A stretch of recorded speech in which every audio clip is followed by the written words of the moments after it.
طيب خلينا نشوفوا جانب من صلاتك بالناس، صلاة التراويح في مسجد بوفاريك بقيادة الأب الروحي نتاعك اللي راهو متبنيك، نشكروه جزيل الشكر. نشوفوا هذه اللقطات ثم نعاودوا نرجعوا.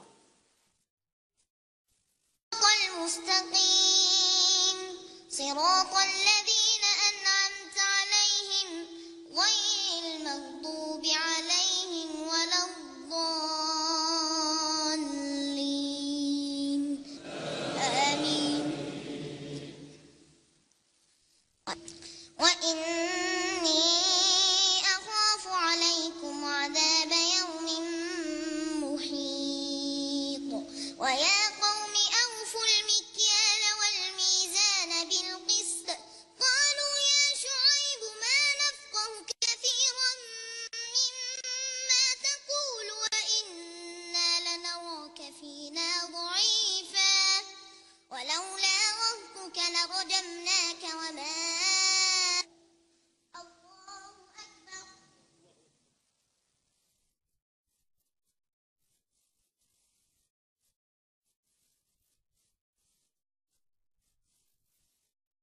سمع الله لمن حمده.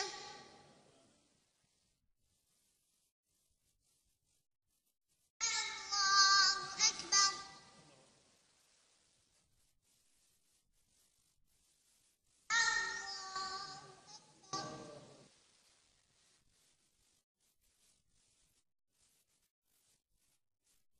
الله أكبر.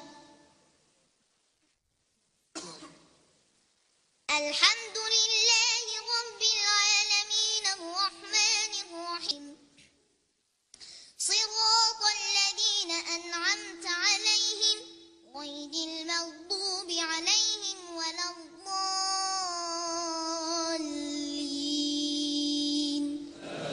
آمين. مؤمنين وما أنا عليكم بحفيظ.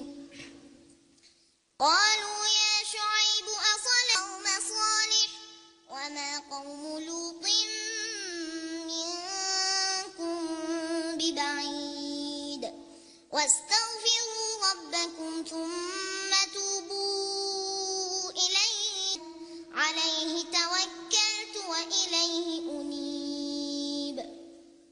ويا قوم لا يجرمنكم شقاقي كنت على بينة من ربي ورزقني منه رزقا حسنا وما أريد أن أخالفكم إلى ما أنهاكم عنه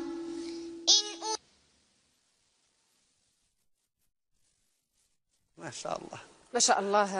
عبد الرحمن، وش تحس وانت تقود كل هاد المئات من المصلين؟ 10,000 مصلي، يعني الآلاف انت تقودهم وانت تصلي بهم، وش تحس في موضع كما هذا؟ أحس بأن الله قد أعطاني نعمة كبيرة وهي أن أئمة بالناس صلاة التراويح، فهذه نعمة لم يذقها أي طفل يسكن في حينا ولا حتى في الجزائر كلها. الله أعلم. هو أصغر طفل في الجزائر. أصغر طفل وأصغر حافظ للقرآن في العالم، ضمن 10 أطفال في العالم بأسره. نعم. وتسلم الجائزة تاعو في جدة. نعم. في جدة بالسعودية، جائزة الملك سلمان بن عبد العزيز آل سعود لأصغر حافظ قرآن في العالم. نعم، هذه هي الجائزة. كان يفترض أن يستقبل عبد الرحمن استقبالا كبيرا في مطار هواري بومدين، لأنه شرف الجزائر بهذه الخاصية التي حباه الله عز وجل بها. نحن نعطي قيمة لكثير من الأشياء، فحبذا نحن لا نقول لا نعطي قيمة لتلك الأشياء الأخرى، وإنما نقدر تاع ستار أكاديمي الله يرضى عليك. تاع هذوك، يعني من العيب أننا نقدر هؤلاء أكثر مما نقدر أهل القرآن. أهل القرآن هم أهل الله وخاصة أختي وأهل علم. نعم، وأهل علم. نعم.